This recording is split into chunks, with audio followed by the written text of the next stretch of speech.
Hello and welcome to another Lamp Bible study. My name is James and I will once again be your host and your Bible reader today. We are picking up in Numbers again, Numbers chapter 6, and I am still reading from a NIV Collegiate Bible. So thank you very much for joining me. I pray that these Bible studies are a blessing to you, blessing to others, and they already are a blessing to myself. Every time I do a Bible study, I feel I just feel the Holy Spirit. I feel like life is better, you know? And so I pray that the word speaks to you and the word speaks to me, and that we continue our walk, we continue our seek for wisdom through the Lord's word. So let's go ahead and let's get started. The Nazarite. The Lord said to Moses, "Speak to the Israelites and say to them, if a man or woman wants to make a special vow, a vow of separation to the Lord as a Nazarite, he must abstain from wine and other fermented drink, and must not drink vinegar made from wine or from other fermented drink. He must not drink he must not drink grape juice or eat grapes or raisins, as long as he is a Nazarite. He must not eat anything that comes from the grapevine, not even the seeds or skins. During the entire period of his vow of separation, no razor may be used on his head. He must be holy until the period of his separation to the Lord is over. He must let the hair of his head grow long. Throughout the period of his separation to the Lord, he must not go near a dead body, even if his own father or mother or brother or sister dies. He must not make himself ceremonially unclean or account of them, because the symbol of his separation to God is on his head. Throughout the period of his separation, he is consecrated to the Lord. If someone dies suddenly in his presence, thus defiling the hair he has dedicated, he must shave his head on the day of his cleansing, the 7th day. Then on the 8th day he must bring 2 doves or 2 young pigeons to the priest at the entrance to the tent of meeting. The priest is to offer one as a sin offering and the other as a burnt offering, to make atonement for him, because he sinned by being in the presence of the dead body. That same day he is to consecrate his head. He must dedicate himself to the Lord for the period of his separation, and must bring a year-old male lamb as a guilt offering. The previous days do not count, because he became defiled during his separation." So, going over what it is to be a Nazarite or a Nazarite, however you would like to pronounce it, and what it is to be dedicated to the Lord, to dedicate oneself to the Lord, and the requirements in order to dedicate yourself to the Lord. And again, we're back in the Old Testament, and again, this is under the law and under the instructions that the Lord God has given Moses to give the people, the Israelites. Now, this is the law of the Nazarite. When the period of his separation is over, he is to be brought to the entrance to the tent of meeting. There he is to present his offerings to the Lord: a year-old male lamb without defect for a burnt offering, a year-old ewe lamb without defect for a sin offering, a ram without defect for a fellowship offering, together with their grain offerings and drink offerings, and a basket of bread made without yeast, cakes made of fine flour mixed with oil, and wafers spread with oil. The priest is to present them before the Lord and make the sin offering and the burnt offering. He is to present the basket of unleavened bread and is to sacrifice the ram as a fellowship offering to the Lord, together with the grain offering and drink offering. Then at the entrance to the tent of meeting, the Nazarite must shave off the hair that he dedicated. He is to take the hair and put it in the fire that is under the sacrifice of the fellowship offering. After the Nazarite has shaved off the hair of his dedication, the priest is to place in his hands a boiled shoulder of the ram and a cake and a wafer from the basket, both made without yeast. The priest shall then wave them before the Lord as a wave offering. They are holy and belong to the priest, together with the breast that was waved and the thigh that was presented. After that, the Nazarite may drink wine. This is the law of the Nazarite who vows his offering to the Lord in accordance with his separation, in addition to whatever else he can afford. He must fulfill the vow he has made according to the law of the Nazarite. Now, the Nazarite is going to come into the Bible many times, actually. Like, you're going to hear, we're going to read the significance and the importance of it, importance of the Nazarite. And so it even goes along with someone in particular in the Bible. So we'll learn about those things as we continue to read.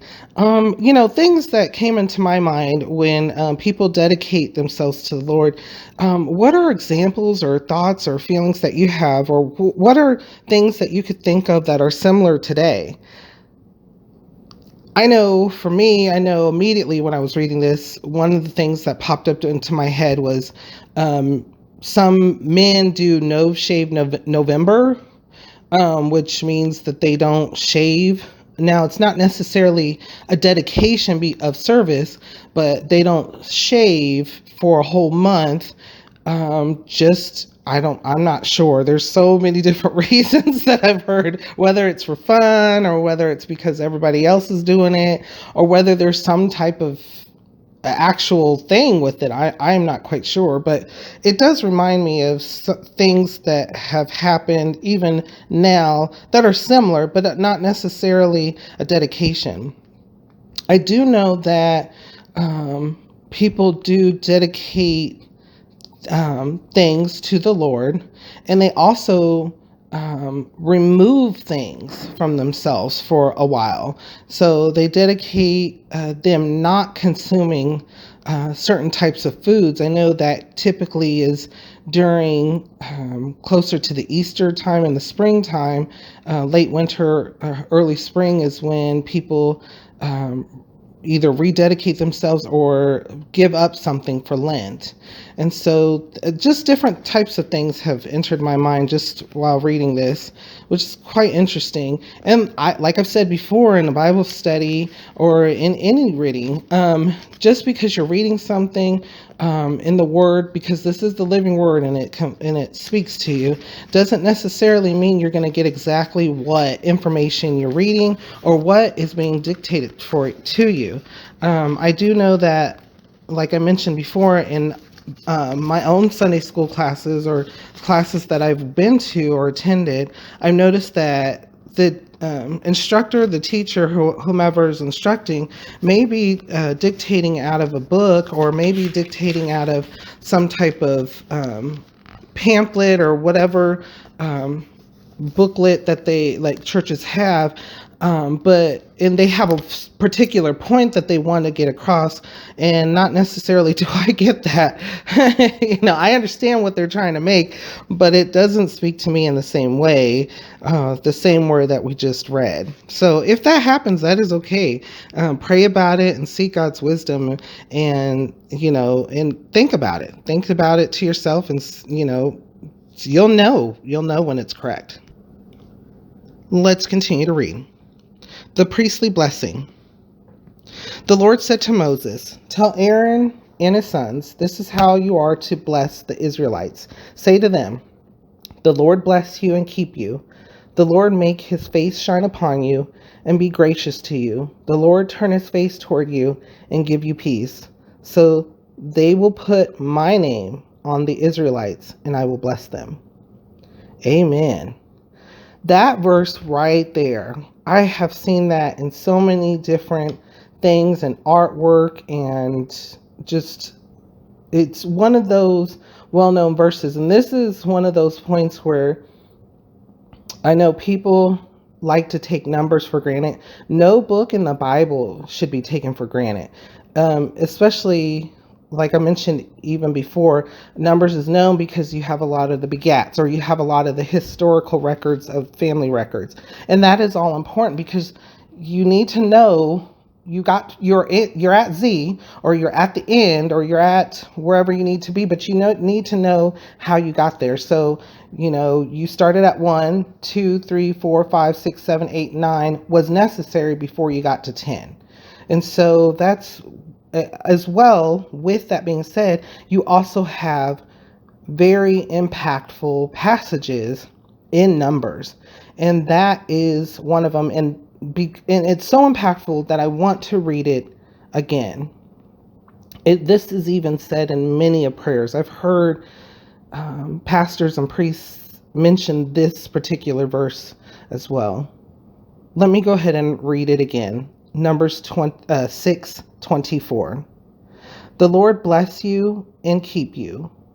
The Lord make his face shine upon you and be gracious to you.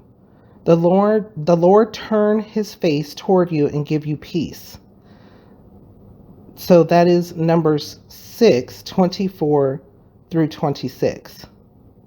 And that ends with verse 27. So they will put my name on the Israelites and I will bless them.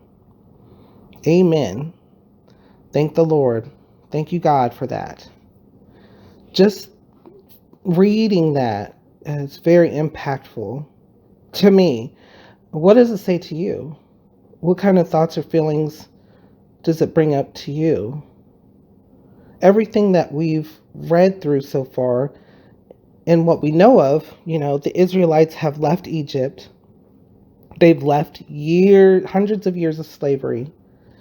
At first, it was moving down there as a blessing to be removed from the famine that was coming. And then it ended up being they got into persecution and slavery due to, human situation, humans wanting to take advantage of the other and being jealous because the Lord was blessing Israel, even while they were away from their dedicated land, and they were in foreign land, and they were still being blessed. And so then now they are free again, and the Lord is providing them with rules and the law, the book and the law, and so that the Lord may reside with them in a state, because we know that the Lord can't just reside in a box or in an area. The Lord is beyond our imagination. He's beyond our comprehension. And we are to recognize that and humble ourselves and accept that as fact. Because let me tell you, how I was reading earlier in Job, every knee shall bow. There's no way around it. We can't put our wisdom to God's wisdom. We can't compare ourselves. As much as we think that we're a nice person, we do nice things to other people, there's no comparison. The Lord bless you and keeps you. The Lord is the one that provides for the animals. The animals are wild, and yet they're able to feed. They're able to have the sun and feel the warmth of the sun as needed, or the feel the warmth of their own habitat, or have comfort and food and offsprings. They're provided for, and we call it science and naturality when it actually is the Lord. It is what it is, and it is who he is. He is who he is. So I just want you to take a moment to think about that, and especially in this verse, that the Lord bless you and keep you. The Lord make his face shine upon you and be gracious to you. The Lord turn his face toward you and give you peace. And I know with what things are going on today, and a lot of things going on today in the world, and you always think that maybe it's gonna get better, and then sometimes it does, and then sometimes it doesn't. But just thinking about this, the Lord turn his face toward you and give you peace. Pray about that. Think about that. And take your feelings into account. Take your thoughts into account. Let's continue to read. Offerings at the dedication of the tabernacle. When Moses finished setting up the tabernacle, he anointed it and consecrated it in all its furnishings. He also anointed and consecrated the altar and all its utensils. Then the leaders of Israel, the heads of families who were the tribal leaders in charge of those who were counted, made offerings. They brought as their gifts before the Lord 6 covered carts and 12 oxen, an ox for each leader, and a cart from every 2. These they presented before the tabernacle. The Lord said to Moses, "Accept these from them, that they may be used in the work at the tent of meeting. Give them to the Levites, as each man's work requires." So Moses took the carts and oxen and gave them to the Levites.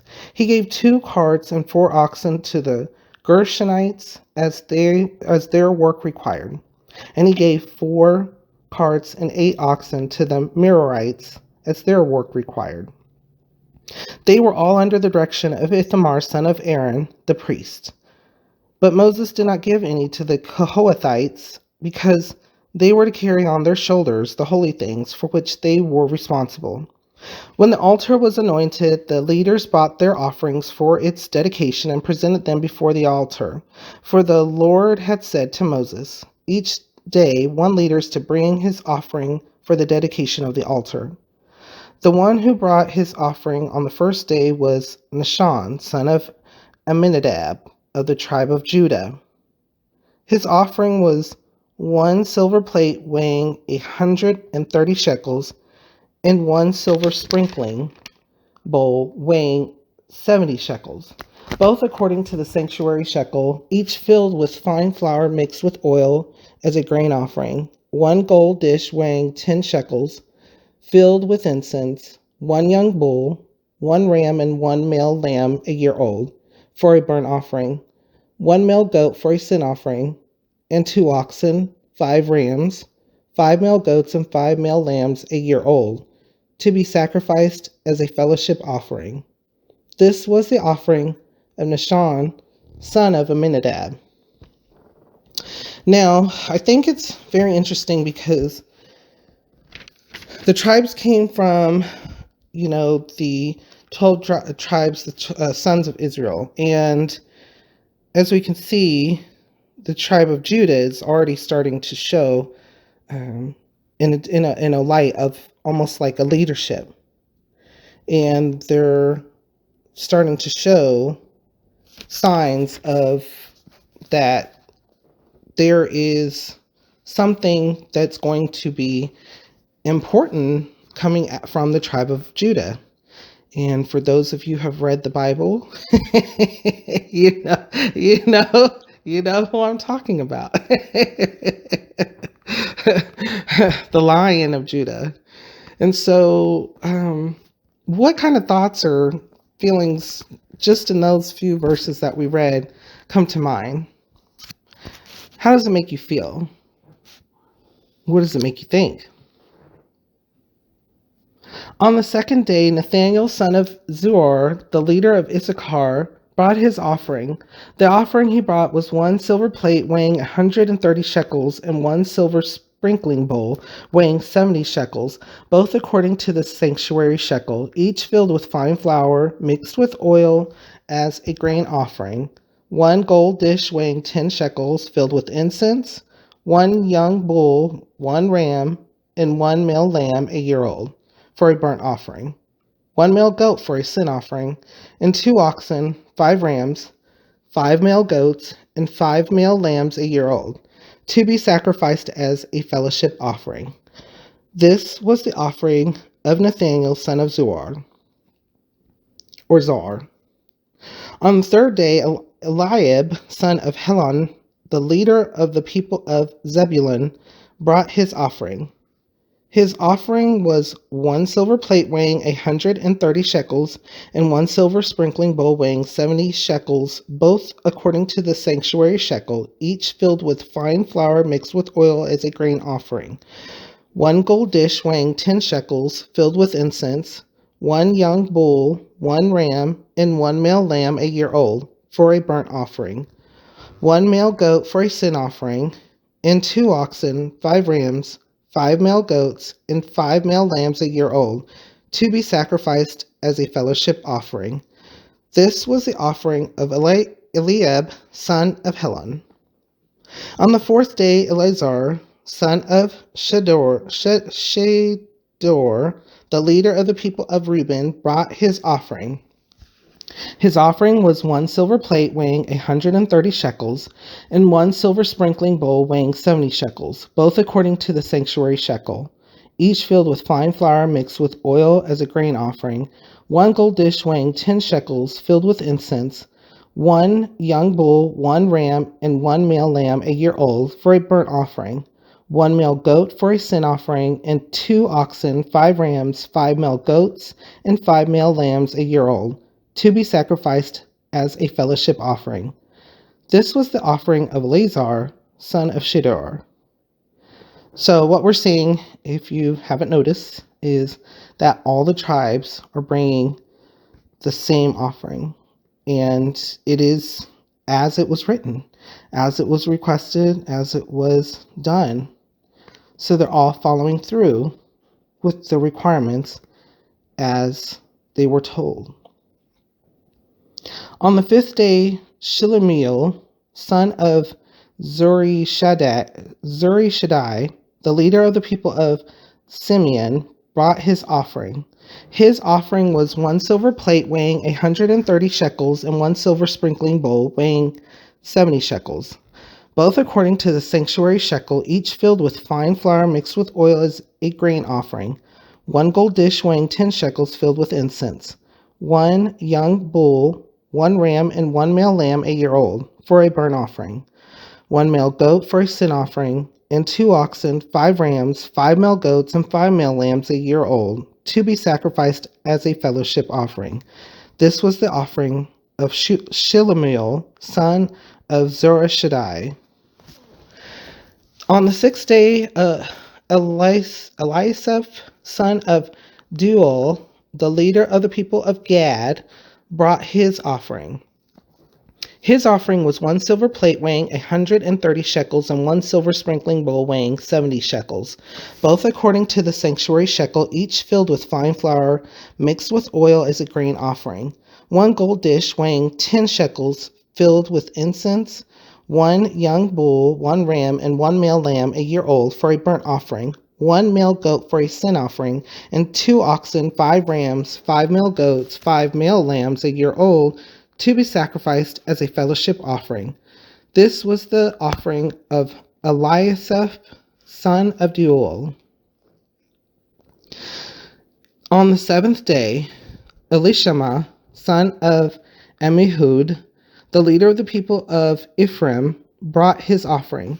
His offering was 1 silver plate weighing 130 shekels, and 1 silver sprinkling bowl weighing 70 shekels, both according to the sanctuary shekel, each filled with fine flour mixed with oil as a grain offering, 1 gold dish weighing 10 shekels, filled with incense, 1 young bull, 1 ram, and 1 male lamb a year old, for a burnt offering, 1 male goat for a sin offering, and 2 oxen, 5 rams, 5 male goats, and 5 male lambs a year old, to be sacrificed as a fellowship offering. This was the offering of Elishama, son of Ammihud. On the eighth day, Gamaliel. If you know how to pronounce these, by all means. On the eighth day, Gamaliel, son of Pedazur, the leader of the people of Manasseh, brought his offering. His offering was 1 silver plate weighing 130 shekels, and 1 silver sprinkling bowl weighing 70 shekels, both according to the sanctuary shekel, each filled with fine flour mixed with oil as a grain offering. 1 gold dish weighing 10 shekels filled with incense. 1 young bull, 1 ram, and 1 male lamb a year old for a burnt offering. 1 male goat for a sin offering, and 2 oxen, 5 rams, 5 male goats, and 5 male lambs a year old, to be sacrificed as a fellowship offering. This was the offering of Gamaliel, son of Pedizar. On the 9th day, Abidan, son of Gideoni, the leader of the people of Benjamin, brought his offering. His offering was 1 silver plate weighing 130 shekels, and 1 silver sprinkling bowl weighing 70 shekels, both according to the sanctuary shekel, each filled with fine flour mixed with oil as a grain offering. 1 gold dish weighing 10 shekels, filled with incense. 1 young bull, 1 ram, and 1 male lamb a year old for a burnt offering. 1 male goat for a sin offering, and 2 oxen, 5 rams, 5 male goats, and 5 male lambs a year old, to be sacrificed as a fellowship offering. This was the offering of Abidan, son of Gideoni. On the 10th day, Ahiezer, son of Ammishaddai, the leader of the people of Dan, brought his offering. His offering was 1 silver plate weighing 130 shekels, and 1 silver sprinkling bowl weighing 70 shekels, both according to the sanctuary shekel, each filled with fine flour mixed with oil as a grain offering. 1 gold dish weighing 10 shekels, filled with incense. 1 young bull, 1 ram, and 1 male lamb a year old for a burnt offering. 1 male goat for a sin offering, and 2 oxen, 5 rams, 5 male goats, and 5 male lambs as a year old, to be sacrificed as a fellowship offering. This was the offering of Ahiezer, son of Ammishaddai. On the 11th day, Pagiel, son of Ochran, the leader of the people of Asher, brought his offering. His offering was 1 silver plate weighing 130 shekels, and 1 silver sprinkling bowl weighing 70 shekels, both according to the sanctuary shekel, each filled with fine flour mixed with oil as a grain offering. 1 gold dish weighing 10 shekels, filled with incense. 1 young bull, 1 ram, and 1 male lamb a year old for a burnt offering. 1 male goat for a sin offering, and 2 oxen, 5 rams, 5 male goats, and 5 male lambs a year old, to be sacrificed as a fellowship offering. This was the offering of Pagiel, son of Ochran. On the 12th day, Ahira, son of Enan, the leader of the people of Naphtali, brought his offering. His offering was 1 silver plate weighing 130 shekels, and 1 silver sprinkling bowl weighing 70 shekels, both according to the sanctuary shekel, each filled with fine flour mixed with oil as a grain offering. 1 gold dish weighing 10 shekels, filled with incense. 1 young bull, 1 ram, and 1 male lamb a year old for a burnt offering. 1 male goat for a sin offering, and 2 oxen, 5 rams, 5 male goats, and 5 male lambs a year old, to be sacrificed as a fellowship offering. This was the offering of Ahira, son of Enan. These were the offerings of the Israelite leaders for their dedication of the altar when it was anointed: 12 silver plates, 12 silver sprinkling bowls, and 12 golden dishes. Each silver plate weighed 130 shekels, and each sprinkling bowl 70 shekels. Altogether, the silver dishes weighed 2,400 shekels, according to the sanctuary shekel. The 12 gold dishes filled with incense weighed 10 shekels each, according to the sanctuary shekel. Altogether, the gold dishes weighed 120 shekels. The total number of animals for the burnt offering came to 12 young bulls, 12 rams, and 12 male lambs a year old, together with their grain offering. 12 male goats were used for the sin offering. The total number of animals for the sacrifice of the fellowship offering came to 24 oxen, 60 rams, 60 male goats, and 60 male lambs a year old. These were the offerings for the dedication of the altar after it was anointed. When Moses entered the tent of meeting to speak to the Lord, he heard the voice speaking to him from between the two cherubim above the atonement cover on the ark of the testimony, and he spoke with him.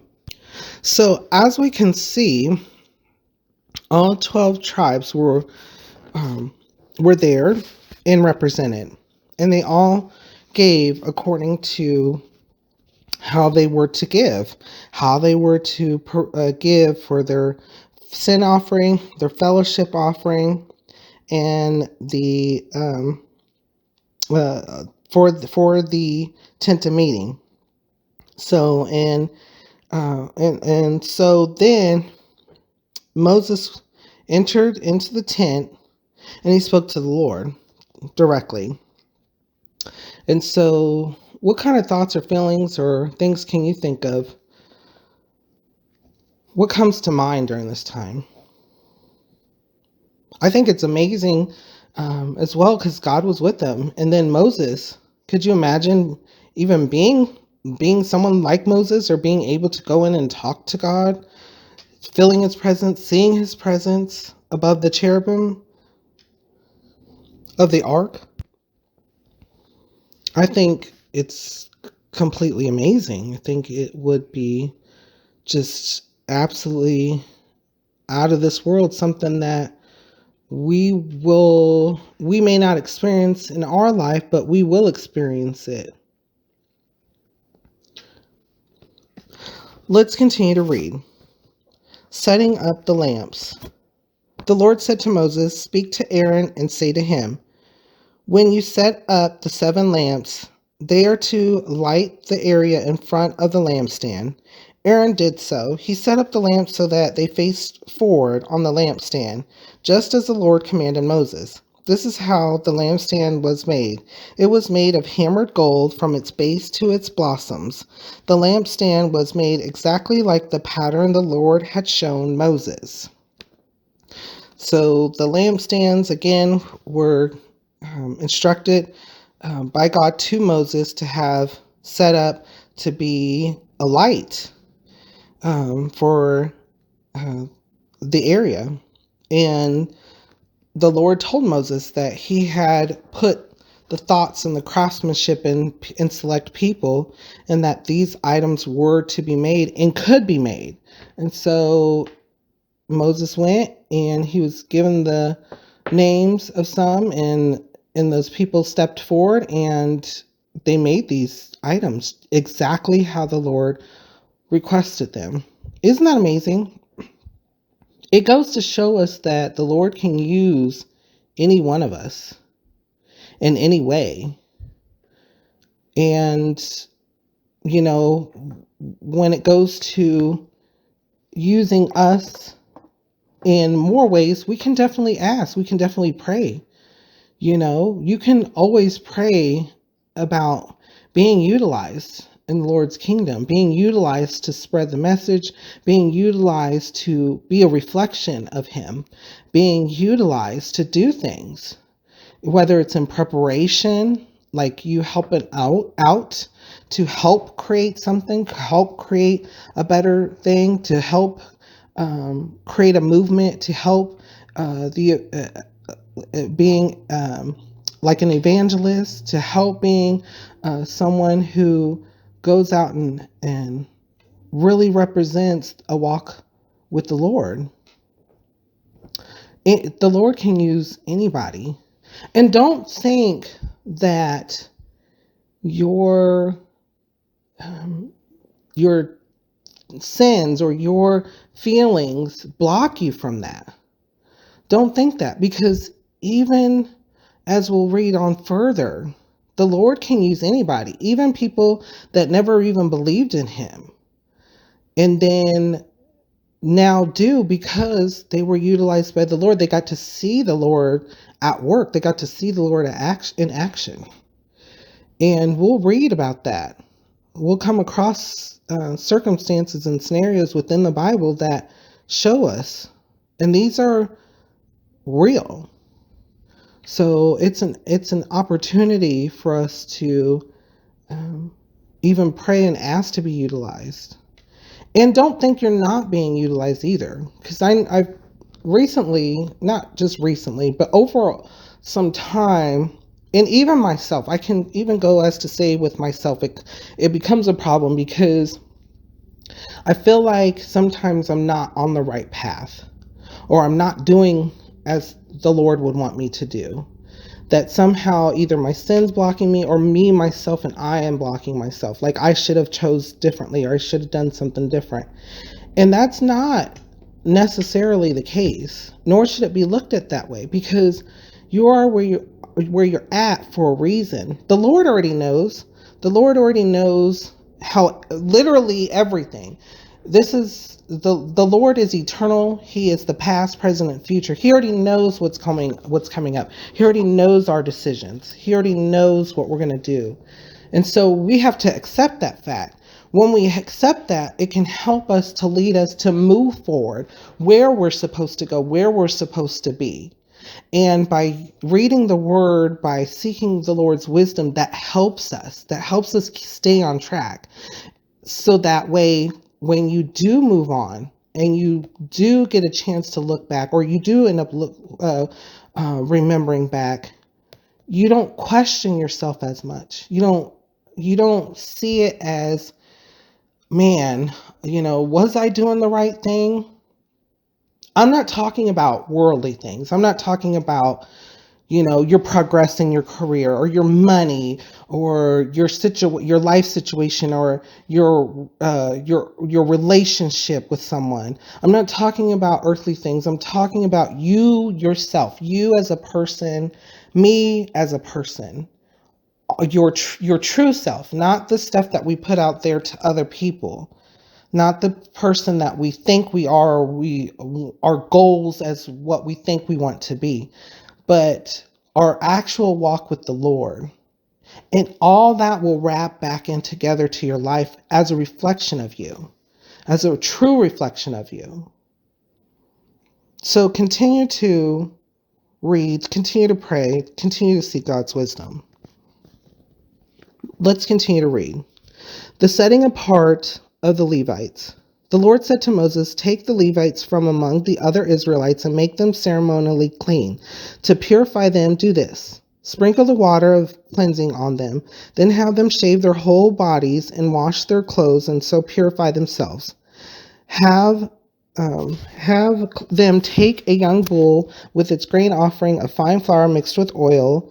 Then you are to take a second young bull for a sin offering. Bring the Levites to the front of the tent of meeting and assemble the whole Israelite community. You are to bring the Levites before the Lord, and the Israelites are to lay their hands on them. Aaron is to present the Levites before the Lord as a wave offering from the Israelites, so that they may be ready to do the work of the Lord. After the Levites lay their hands on the heads of the bulls, use the one for a sin offering to the Lord and the other for a burnt offering to make atonement for the Levites. Have the Levites stand in front of Aaron and his sons and then present them as a wave offering to the Lord. In this way you are to set the Levites apart from the other Israelites, and the Levites will be mine. After you have purified the Levites and presented them as a wave offering, they are to come to do their work at the tent of meeting. They are the Israelites who are to be given wholly to me. I have taken them as my own in place of the firstborn, the first male offspring from every Israelite woman. Every firstborn male in Israel, whether man or animal, is mine. When I struck down all the firstborn in Egypt, I set them apart for myself. And I have taken the Levites in place of all the firstborn sons in Israel. Of all the Israelites, I have given the Levites as gifts to Aaron and his sons to do the work at the tent of meeting on behalf of the Israelites and to make atonement for them so that no plague will strike the Israelites when they go near the sanctuary. So the Lord's reminding us once again, reminding the people of Israel once again that he had wondrous works in Egypt, and he is the reason why that they are now free. Moses and Aaron and the whole Israelite community did with the Levites just as the Lord commanded Moses. The Levites purified themselves and washed their clothes. Then Aaron presented them as a wave offering before the Lord and made atonement for them to purify them. After that, the Levites came to do their work at the tent of meeting under the supervision of Aaron and his sons. They did with the Levites just as the Lord commanded Moses. The Lord said to Moses, This applies to the Levites. Men 25 years old or more shall come to take part in the work at the tent of meeting, but at the age of 50, they must retire from their regular service and work no longer. They may assist their brothers in performing their duties at the tent of meeting, but they themselves must not do the work. This, then, is how you are to assign the responsibility of the Levites. So, just reading this part brings to mind quite a few things already. One thing, the Lord was recognizing the work and the work put in and the amount of years of dedicated service. And so from the ages of 25 to 50, so a whole 25 years, they were to work and do the work of the Lord in the tent of meeting. And then afterwards, they were to retire, but not as in fully retire, as in they couldn't help carry things, they couldn't help with setting things up.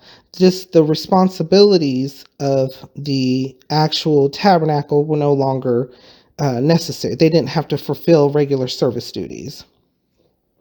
But I'm sure, and I'm sure their wisdom and such was still definitely always looked at and even possibly listened to.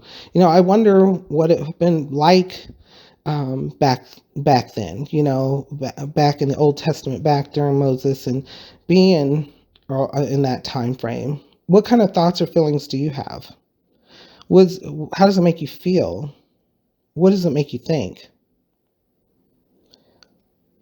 Another thing that I came to mind was our own life. I mean, look how we as a community have set up life. What we try to have a goal of, you come up to a certain age. Some states it's 14, or some localities it's as young as 14, all the way to start at 16. Some people don't even start working until they're in their 20s or later in life. But typically, we ourselves, a lot of people work usually between the ages of 16 and retirement age, which could be whatever that may be, depending on what year you were born, whether it be 62 and a half or 65 or 67, or 70 or even 71. So it just shows you that even in society, a lot of things relate. A lot of things. So your work, you grow, you educate, then you work, and then you retire. And what kind of thoughts or feelings or similarities come to mind for you? Let's continue to read. The Passover. The Lord spoke to Moses in the desert of Sinai in the first month of the second year after they came out of Egypt. He said, "Have the Israelites celebrate the Passover at the appointed time. Celebrate it at the appointed time at twilight on the 14th day of this month in accordance with all its rules and regulations." So Moses told the Israelites to celebrate the Passover, and they did so in the desert of Sinai at twilight on the 14th day of the first month. The Israelites did everything just as the Lord commanded Moses. But some of them could not celebrate the Passover on that day because they were ceremonially unclean on account of a dead body. So they came to Moses and Aaron that same day and said to Moses, "We have become unclean because of a dead body, but why should we be kept from presenting the Lord's offering with the other Israelites at the appointed time?" Moses answered them, "Wait until I find out what the Lord commands concerning you." That is great. And that should be kept up at all time, even with us and even with the Israelites. They sought God first. They wanted to go, well, the Israelites, they wanted to go to their leader, Moses. And then Moses said the correct thing. He said, "Let me speak to the Lord first and see what he says about it. And then I will come back to you and reply give you the answer." And so that is what was done, and that was what was followed through during that time frame. Then the Lord said to Moses, "Tell the Israelites, when any of you or your descendants are unclean because of a dead body, or away on a journey, they may still celebrate the Lord's Passover.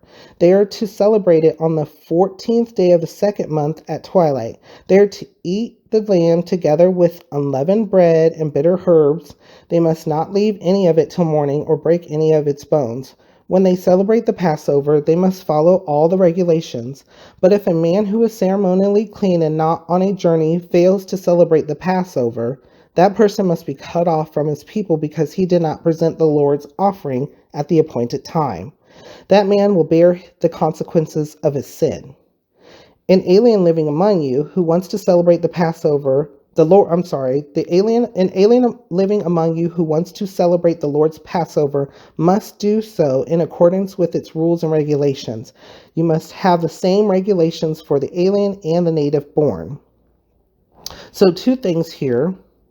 As we can see, the Lord is giving the opportunity for the person who is unclean to still be able to celebrate the Passover. Remember, the rules and laws and rules and regulations came from the original Passover from Egypt. So there wasn't anything new. There was no new regulations or anything. It was the same thing: the unleavened bread, the blood over the post or the doorway, and which you can read about again in Exodus or go back and went to one of my Bible studies. And but he's also allowing for the unclean person to go ahead and celebrate it at a time, on a time and a date, as well as the alien. Remember, when the people left Egypt, it wasn't just all Israelites. There were other people, and there were other people around. There were other people that may have witnessed things, may have been through things with them, and so, or they were servants, or they married into, and so the Lord's saying, even the alien who's going to celebrate needs to follow the rules and regulations, and they would conform to that. The cloud above the tabernacle. On the day the tabernacle, the tent of the testimony, was set up, the cloud covered it. From evening till morning, the cloud above the tabernacle looked like fire. That is how it continued to be. The cloud covered it, and at night it looked like fire. Whenever the cloud lifted from above the tent, the Israelites set out. Wherever the cloud settled, the Israelites encamped. At the Lord's command, the Israelites set out, and at his command, they encamped. As long as the cloud stayed over the tabernacle, they remained in camp. When the cloud remained over the tabernacle a long time, the Israelites obeyed the Lord's order and did not set out. Sometimes the cloud was over the tabernacle only a few days. At the Lord's command, they would encamp, and then at his command, they would set out. Sometimes the cloud stayed only from evening till morning, and when it lifted in the morning, they set out. Whether by day or by night, whenever the cloud lifted, they set out.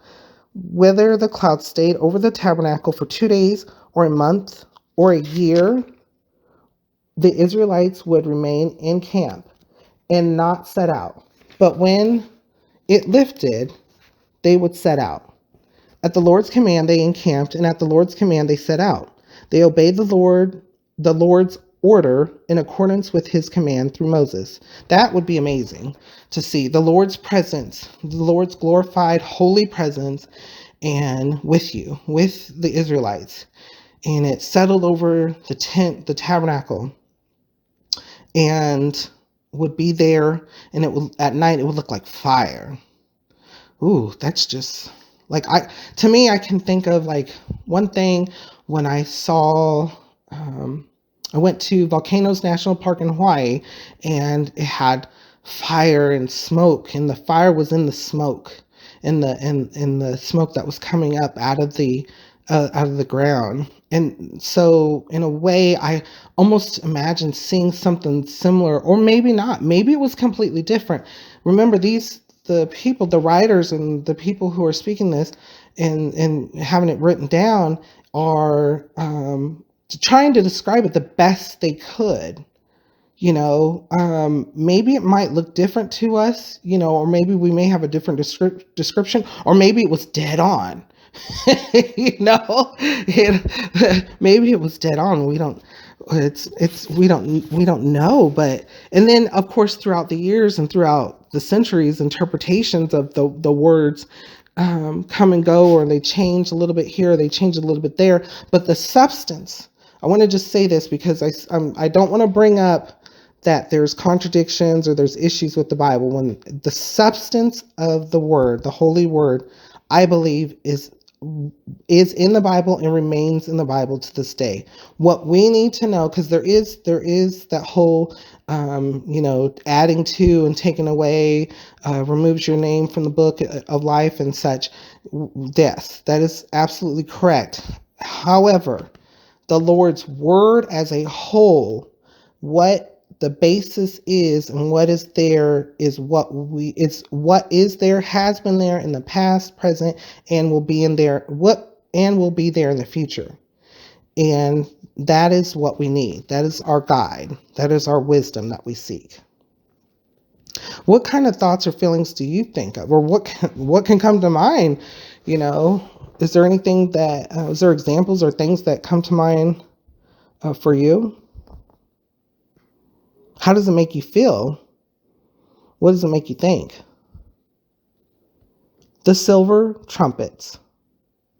The Lord said to Moses, "Make 2 trumpets of hammered silver and use them for calling the community together and for having the camp set out. When both are sounded, the whole community is to assemble before you at the entrance to the tent of meeting. If only one is sounded, the leaders, the heads of the clans of Israel, are to assemble before you. When a trumpet blast is sounded, the tribes camping on the east are to set out. At the sounding of a second blast, the camps on the south are to set out. The blast will be a signal for setting out. To gather the assembly, blow the trumpets, but not with the same signal. The sons of Aaron, the priests, are to blow the trumpets. This is to be a lasting ordinance for you and the generations to come. When you go into battle in your own land against an enemy who is oppressing you, sound a blast on the trumpets. Then you will be remembered by the Lord your God and rescued from your enemies. Also, at your times of rejoicing, your appointed feasts and new moon festivals, you are to sound the trumpets over your burnt offerings, the fellowship offerings, and they will be a memorial for you before your God. I am the Lord your God." Amen. The trumpet blast, those are important. They come across again. For those of you who have read the Bible before, what comes to mind? The first thing that came to my mind was the Battle of Jericho, and that's going to be with Joshua. So what else comes to mind? And then the trumpet sounds when they would have festivals. There are different times where you do have, and they blew the trumpets, and how important that was. The Israelites leave Sinai. On the 20th day of the 2nd month of the 2nd year, the cloud lifted from above the tabernacle of the testimony. Then the Israelites set out from the desert of Sinai and traveled from place to place until the cloud came to rest in the desert of Paran. They set out this first time at the Lord's command through Moses. The divisions of the camp of Judah went first under their standard. Nahshon, son of Amminadab, was in command. Nathaniel, son of Zor, was over the division of the tribe of Issachar, and Eliab, son of Helon, was over the division of the tribe of Zebulun. Then the tabernacle was taken down, and the Gershonites and Merarites who carried it set out. The divisions of the camp of Reuben went next, under their standard. Eleazar, son of Shedeur, was in command. Shelumiel, son of Zorashadai, was over the division of the tribe of Simeon, and Elisaph, son of Duel, was over the division of the tribe of Gad. Then the Kohathites set out, carrying the holy things. The tabernacle was to be set up before they arrived. The divisions of the camp of Ephraim went next, under their standard. Elishama, son of Ammihud, was in command. Gamaliel, son of Pedazur, was over the division of the tribe of Manasseh, and Abidan, son of Gini, was over the division of the tribe of Benjamin. Finally, as the rear guard for all the units, the divisions of the camp of Dan set out under their standard. Ahazar, son of Ammishaddai, was in command.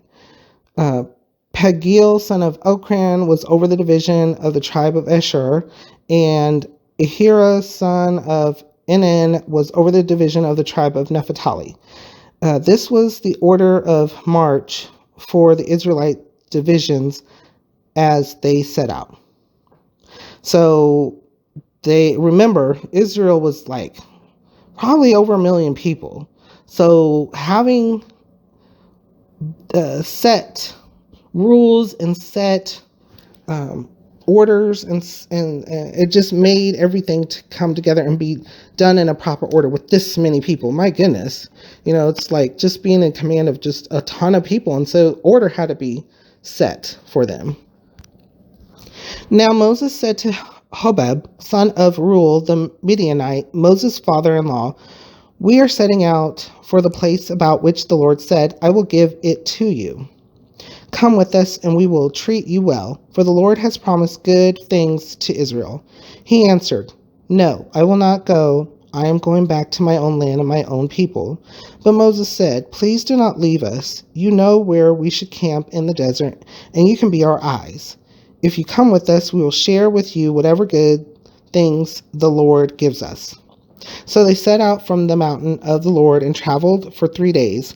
The ark of the covenant of the Lord went before them during those 3 days to find them a place to rest. The cloud of the Lord was over them by day when they set out from the camp. Whenever the ark set out, Moses said, "Rise up, O Lord, make your enemies be scattered, may your foes flee before you." Whenever it came to rest, he said, "Return, O Lord, to the countless thousands of Israel." That's just amazing. That's those are. I want to read it again. Whenever this is Numbers 10 verses 35 through 36. Whenever the ark set out, Moses said, "Rise up, O Lord, may your enemies be scattered, may your foes flee before you."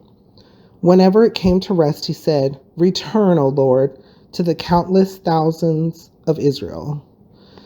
That shows you the blessing and the strength and the belief in the Lord, and just showing and just being in awe.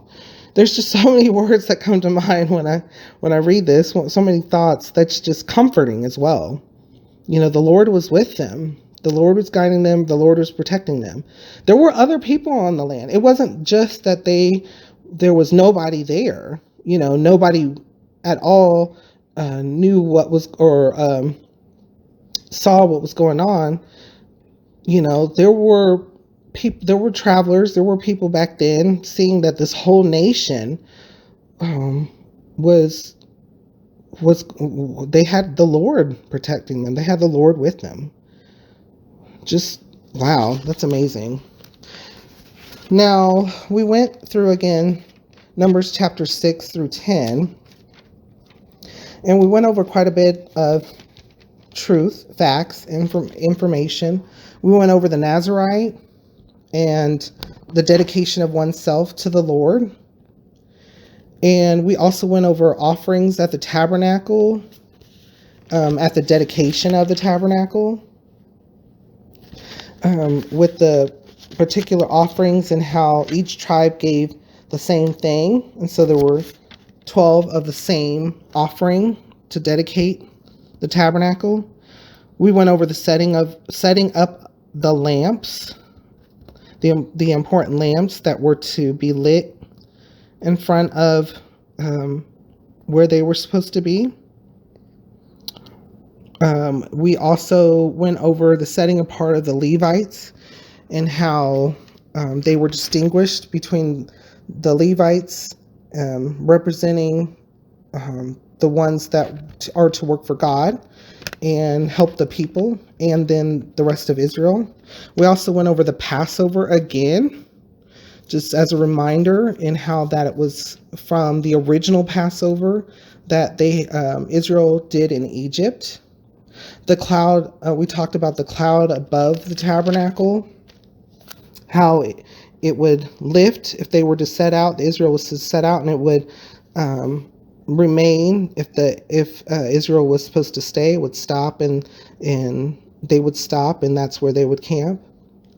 We talked about the silver trumpets and how important they are, and there'll be more information, more facts coming about those trumpets and how, in particular, and how necessary they were throughout the Old Testament, as symbols and remembrance to the Israelites.